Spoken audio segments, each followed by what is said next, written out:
माँ अन्यर घरे काम करुथिला किंतु देह व्यवसाय भी लिप्त रहुथिला।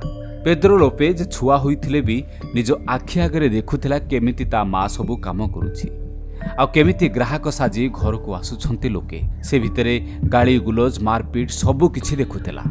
कम बयस एसबु प्रतिवाद करने को ता पाखरे साहस नथिला कि देहरे शक्ति नथिला। आ माठू सबुबेले ओलटा गाली आ माड खाउथिला पेद्रो।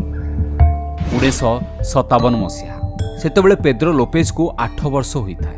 पेद्रो को ता माँ घरु काढी आउ कुहे तू केबे भी एई घर को आउ फेरिबुनी। घरु बाहरिला परे पेद्रो जाई रास्ता कड़े रुहे।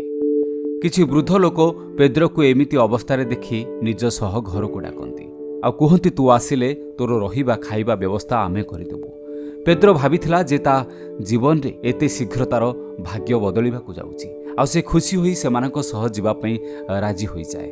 किंतु एपटे ही लोक माने पेद्रो को निज घर को नेबा बदल रे ताकू गोटे निछाटिया पुरातन भंगा घर को नहीं जाती आ सेठी ता सह दुष्कर्म करती आ पुणी रास्ता रे आनी पेद्रो को फोपाड़ी दियंती। एहा पर पेद्रो अजणा लोकंकु देखिले डरे आ से सहरर कौनसी छोटो मोटो गली रे सोई जाउथिला। राति हेले डस्टबिन भितरु किछि खाद्य खोजी खाउथिला। एहा परे पेद्रो निज सहर छाड़ी बोगोटा चली जाए। बहुदिन सेठारे मध्य भिक मागी खाउथुआ बेले